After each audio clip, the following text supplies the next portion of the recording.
We're going to look at how criminals actually use vibe hacking and extortion ops. Anthropic released some information. OpenAI built a special model just for protein folding, and that allowed reverse aging of stem cells due to this stuff called Yamanaka factors. We'll dive in. AI is getting pretty good at figuring out which diseases you're likely going to have in 20 years. I'm going to spend a little bit of extra attention talking about this HRM. These hierarchical models really seem pretty exciting. It might be the AI architecture of the future, and it's starting to catch on in a serious way.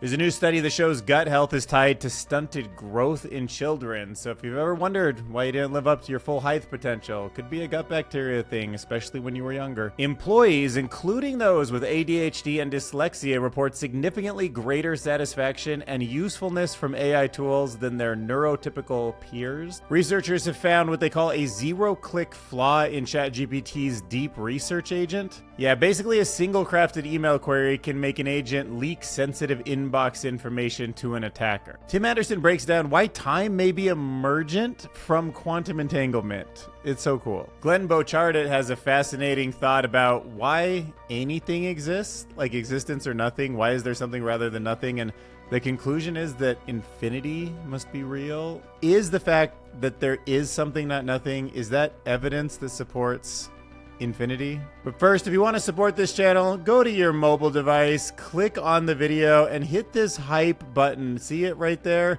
You got to swipe to the right or swipe to the right up here, and then boom, if you give me your hype points, I would appreciate that so much. Completely disproportionately helps smaller channels like mine that are under 100,000 subscribers. It would mean the world, and it gives me a chance to actually get found. So for me, hype makes a huge difference. So hype. All right, so let's start by talking about Anthropic's latest report. This is diving into how bad actors are misusing AI in increasingly sophisticated ways. And the main categories that these fall into are vibe coding hacker style software. And then there's large scale extortion. So remember, if these things can be answering comments and filling up Reddit and all out on social networks, commenting on things and understanding the world, they can certainly go through tons of people who work at the same company, customize messages, and that is really the kind of extortion operations that people are starting to build entire pipelines around. And Anthropic decided to highlight some of these cases where Claude Code was used to automate cyber attacks and psychological extortion patterns. And this is basically cyber criminals with minimal skills. This is where you get dumb people being able to build ransomware. AI was used to power fake identities, right? AI helped secure high-paying remote jobs at Fortune 500 companies for people who were just spies or wanted to get in just so they could steal things. And the big takeaway is that we now live in a world where the barrier to entry for cybercrime is just so much lower than it's ever been before. And to me, it doesn't feel like we've yet built the kind of robust AI intelligence to protect companies as many of the people are now able to use to attack them. So it's always a chicken or egg game, but obviously cybersecurity companies need to start using AI to like fortify defenses because this is happening at a new scale. All right, next up, let's talk about reversing cell aging, right? Going back to stem cells. And to understand that, we need to do a quick review of Yamanaka factors. They are a set of proteins. They are 4 proteins. When they're activated, tell a normal adult cell, like a skin cell, an eye cell, a hair cell, whatever, to go back to its blank slate. It's reversing the aging inside of the cells that make us who we are. And the idea of resetting a cell without the need of an actual embryo is insane. So when Yamanaka factors were first discovered, it's Nobel Prize stuff. But getting cells to do it reliably, that's a different story. But it seems like scientists are getting pretty close to cracking reverse aging at the cellular level in a reliable way. And that is thanks to artificial intelligence. So the catch to turning back the biological clock in people like us is that this was not reliable, but OpenAI's model that designs new proteins was recently applied to Yamanaka factors, and it made them, get this, 50 times more effective. So in tests, 50-year-old cells started showing signs of rejuvenation within just weeks. And Yeah, we're basically talking about the beginning of what might be serious age reversal. This is pretty jaw-dropping that we can even start here and build. And it does make me wonder and believe that within our lifetimes, aging might not just be slowed down, but literally reversed. Could be as simple as an injection. It's a wild story. So in 2006, scientists discovered Yamanaka factors. They're proteins that can basically convert any normal cell into a universal stem cell. Now, this discovery was a huge deal because these stem cells are basically like magic healers. If you have torn muscle tissue, you can inject these stem cells into the area and they will turn into the youthful muscle cells that you need. So Yamanaka factors were an insane breakthrough because they allowed any human to turn any cell you already have into a magic healer. But there was one big problem. It turns out the original Yamanaka factors weren't very good at this stem cell conversion. They could do it, but they just weren't reliable enough to make a product. Enter OpenAI. And this is where things get crazy. OpenAI designed a special AI model built specifically to create new proteins. Think of it like ChatGPT, but for protein engineering. So they took all the original Yamanaka research and gave it to this AI model to go ham on improving it. And guess what happened? Their new version is 50 times more effective than the original. They tested it on 50-year-old cells, and it successfully started repairing 30% of the cells in just 7 days. And even if we're not reversing aging, you might be curious about how AI is now able to accurately predict your risk of a lot of the stuff that we already know about. So there's a new AI system called Delphi 2M, and it can predict a person's risk of developing over 1,000 different diseases, sometimes a full decade ahead of any other system that's out there.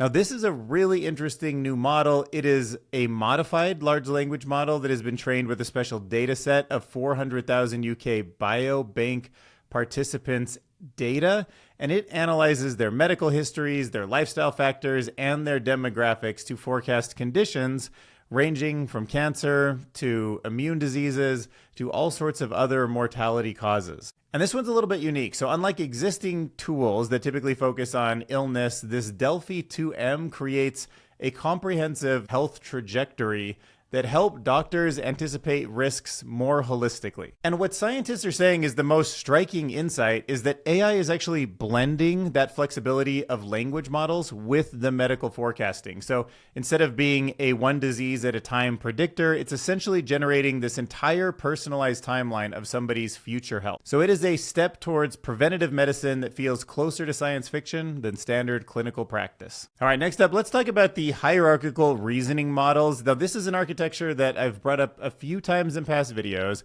People keep sending it to me, basically saying it's going to be the new transformer architecture. So the idea here in a nutshell is that you don't just keep scaling models endlessly. In some ways, what we're doing right now in the AI space is taking almost like a short-term memory, somebody who's got this really strong working memory, and trying to hold like the entire internet into it. We're not breaking it down into multiple parts that think sort of differently about a big picture strategy, that sort of slowly digest certain information, that sort of internally generalize bigger concepts from smaller concepts, and then those bigger concepts sit somewhere else, not really quick access, but can be used to guide slowly, like thoughts that are more specific and more simple and more task-oriented. So imagine, differently than a transformer, these HRM models, they organize reasoning like a company that has two different roles. There's the high-level CEO that sets a big picture strategy, and then there's a kind of fast worker that executes detailed steps within that strategy. Now, in your own life, if you're, human like I am, the thing that you'll notice is that sometimes your instinct wants to do things that your long-term planning knows aren't good. I mean, sometimes you set your own environment up, right? Like I always try to keep apples and oranges because if I'm hungry, I know that when my kind of fast, weaker brain, the slow worker brain might just grab an orange. When it has a chance to do candy, it'll just grab that instead, so this type of thinking makes sense to me. And what this architecture does is it allows for a back and forth loop, allowing the HRM model to tackle complex multi-step problems. Okay, now this was a pretty interesting part of the article I kind of wanted to dive into. So he actually kind of shows how a CEO at a company might make a decision, how the workers might work under them, and how similar this is. So here's how this tag team behavior works between the slow strategic CEO and the fast diligent worker. So this would be a full thinking session that would contain a series of 8 CEO-led strategic meetings. So that is called the N loop.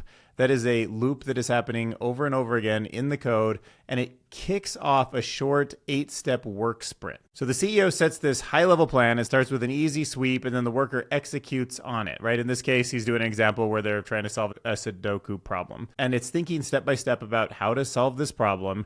And then the report back basically gets read by the CEO, who then revises the strategy based on the worker's report. And that's sort of the magic of what makes it so much more human and powerful, and in the long run, way less resource intensive. I feel like it's a pretty fascinating way to build these models. And if there's one big takeaway, it's probably this area. It avoids what they call early convergence, meaning you don't get to an answer and then you're just done, you're stuck. There's no way, it has to hallucinate or like be confident that that's the only answer out there.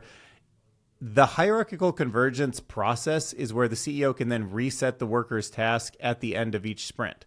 So that's why it's a constant jolt to the system.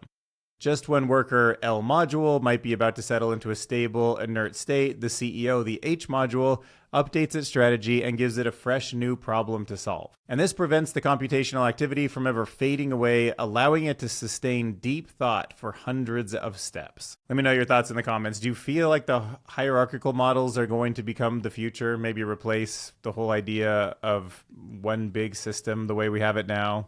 Or even step-by-step reasoning like we're getting. All right, moving on to healthy guts. It turns out that something I've always been sort of fascinated with, the microbiome, the virome, this idea that the human body, just our DNA isn't really the main DNA in us, the DNA that's inside all those random bacteria that live in our gut that do digestion for us, that can influence us in all sorts of other ways, have serious health consequences for us. And gut health is now being tied to stunted growth in children.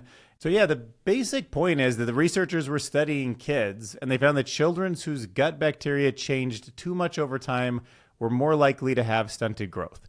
Now, when you don't eat fiber, you get all sorts of opportunities for the bacteria to die, because fiber is essentially food for the other microbes that live in you. It's not food for you, it's food for them. But there's also all sorts of environmental factors. We can take an antibiotic. You can live in a place where there's certain types of pollution. There can be bacteria in the environment that keep changing, and those keep influencing you. So there's a ton of ways this could be happening. But they tracked kids' gut microbiomes for nearly a year, and they built this huge catalog of over 1,000 different types of bacteria. And the big takeaway was that a stable gut microbiome seems linked to healthier growth, even in tough conditions where undernutrition is common. All right, let's talk about why accessibility might be AI's biggest breakthrough. I know it seems like it wouldn't be something that's headline worthy, but sometimes the things that we look over make the biggest difference in the long run. So the UK government has run this pilot study, and it looked at how people, workers, they're using AI assistants like Microsoft's 360 Copilot and ChatGPT. And they found that people who are neurodiverse, so these are people who might have dyslexia, ADHD, they are more satisfied with these tools than their neurotypical coworkers. Interesting, don't you think?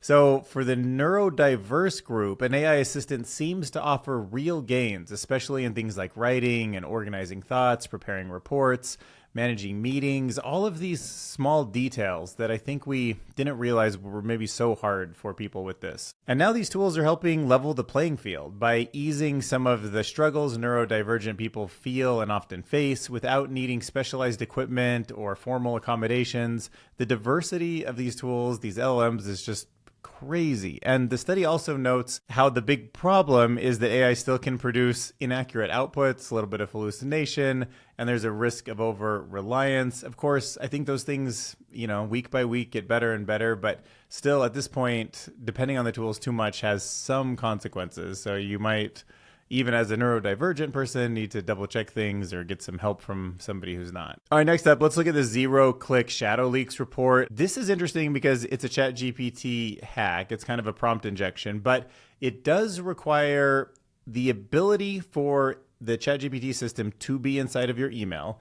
Means somebody has to send you an email with specific hidden text in it. And it also means you need to be running a deep research tool on your emails, and then you can get hacked. So Shadow Leaks has discovered this zero-click exploit that targets ChatGPT's deep research agent when it's integrated with Gmail and browsing. So by hiding malicious instructions inside of an innocent-looking email, attackers can trick the agent into quietly exfiltrating sensitive inbox data.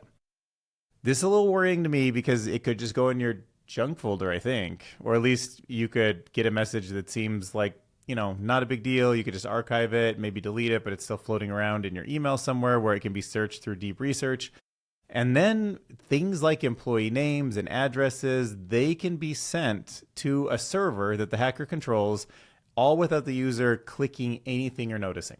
Now, one of the more interesting things is, unlike earlier attacks where a server would have to be set up outside of OpenAI's infrastructure, this one actually works inside of it. So Shadow Leak works server-side through OpenAI's infrastructure, making it invisible to endpoint security tools. Endpoint security tools are the software and systems that protect individual devices, laptop, a phone, a work computer. So the reason this Shadow Leak attack is sneaky is because the attack itself doesn't happen on your personal device. It happens server-side on OpenAI's infrastructure. And since nothing malicious ever runs directly on your laptop, your phone, your local security tools are never going to see it, and they can't flag or block it. In a weird way, the attackers are actually kind of hacking OpenAI to get your information, but OpenAI is trying to keep your stuff private from them too. So it's in this kind of weak area where even OpenAI is not kind of in there looking at things, right? They're convincing the AI that it's,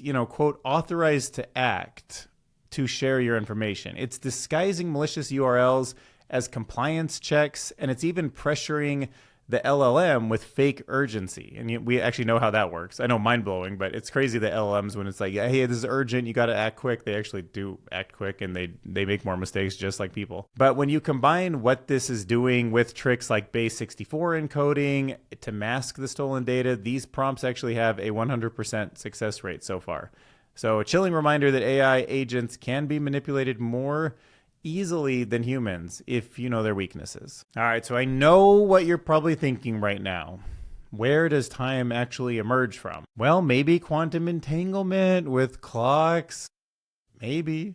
So this article is written by Tim Anderson, but it is exploring the idea that time might not be a fundamental property of the universe, but instead it's something that emerges. And I have thought this. I have always thought through entropy or something like that. But he's arguing from quantum entanglement. So you can imagine, much like the way temperature emerges from the collective behavior of lots of molecules working together, physicists are suggesting that when a quantum system interacts with its environment, such as the clock, it gives rise to what we perceive as the flow of time. This means that on the deepest level, the universe could be timeless, which is starting to make sense to me. The holographic principle, basically the idea that inside a black hole, information that falls in 3 dimensions somehow becomes squished to something more like 2-dimensional. That seems like it could be possible. That's why they call it a hologram, because what feels like 3 dimensions really isn't. Okay, now there's also this interesting link that he brings up comparing time and temperature. I know temperature also has an interesting link to entropy, but one of the most intriguing insights is that there is a mathematical link between time, like literally 1, 2, 3, 4 seconds moving forward, and temperature. So a mathematical equation that lets you kind of change between the two. And I know they seem very different, but in certain formulations, the same parameter can represent time, or if treated as an imaginary number, temperature. This suggests that these two seemingly different concepts might be different aspects of the same underlying quantum structure, hinting at a profound unity between how we experience heat and how we experience the passage of time. Something feels like it's worth exploring there. So that's why I like just sharing these things with you, because they make me happy. And of course, I know what you were hoping is, how does this explain the world we live in? And, it kind of doesn't. So quantum mechanics plays games with time that would make Isaac Newton's head spin. Take the Hartman effect. I've never heard of this until right now, but discovered in 1962, Thomas Hartman. In quantum mechanics, particles can tunnel through barriers. I have heard of this before, meaning that they can travel through seemingly impenetrable walls and appear on the other side like quantum David Copperfields. And Hartman found that when particles do this, the time that they take to pass through the barrier is unrelated to the thickness of the barrier. Now, that was new to me. So, doesn't matter. Think about that. This means that a particle could travel through a piece of paper or a 1,000 kilometer chunk of steel in the same amount of time. There's nothing there. Even the speed of light is no barrier. It's as if the particle disappears from one part of the universe and reappears somewhere else. And so this is because particles in quantum physics are not represented as points in Newton's theory, but as wave packets. These packets, when striking a barrier, will tend to split with parts bouncing off and then some passing through. So here comes that particle, boom, hits the wall, and then just breaks apart into those two waves. But that wave packet doesn't behave like a physical wave when passing through the barrier, whereas in free space, it is more wave-like. Yeah, this means that from a quantum perspective, the universe does not appear to evolve in time at all. Each spatial slice of space-time rather exists in kind of on its own. What you think this kind of stuff means, I would love to hear it. Where do you think time comes from? All right, not done yet. Let's go look at Glenn Borchardt, maybe a French word. He wrote existence or nothing. Why is there something rather than nothing? It's a question that has plagued many of us for our entire lives. I feel like all of us have had some night when we've looked up at the stars and wondered this, but he says the fact that we exist and that nothingness does not is support for our assumption that the universe is infinite. Now, in what way does it support that conclusion? We all want to know. So what he's arguing for is called the infinite universe theory. And it is that the universe can never produce nothing or perfectly solid matter. Both are just idealizations, so they don't exist, that we use to make sense of reality, but solid matter isn't solid matter. It's just a way for us to make sense and perceive, but it's not real. This is kind of weird to me because everything that exists contains both matter and space, and even the tiniest atom, which seems like a thing, if you dive into it, is mostly empty space. I mean, so there's so much empty space even in an atom, which seems like the most solid thing that we have. And then, of course, inside of there are these like quarks, which might just be like strings of energy or whatever. But the author is stressing that science often relies on simplifications to make a theory, right? Like perfectly empty space, but these don't actually exist in nature. Instead, the cosmos is infinite, it's interconnected, and it's always in motion. So maybe matter isn't a thing, but it's this endlessly transforming sea of energy, being created in one form and then vanishing, all these quantum particles.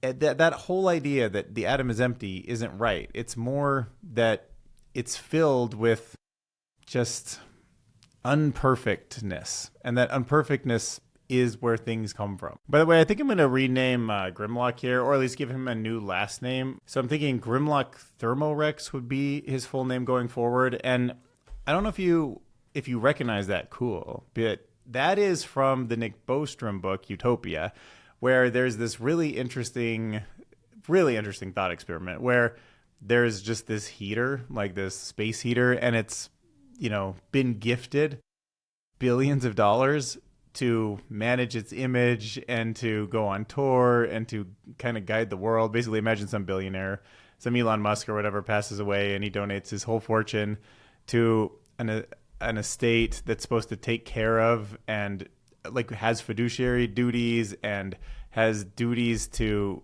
make sure that Thermorex, which is the name of this space heater, lives up to its full potential. Thermorex, and like he's kind of a T-Rex, so I thought that could be kind of fun. But anyways, so if you guys do refer to Grimlock, just make sure his full name, if you need it, is Grimlock Thermorex. All right, hit that hype button. I'll see you in the next video.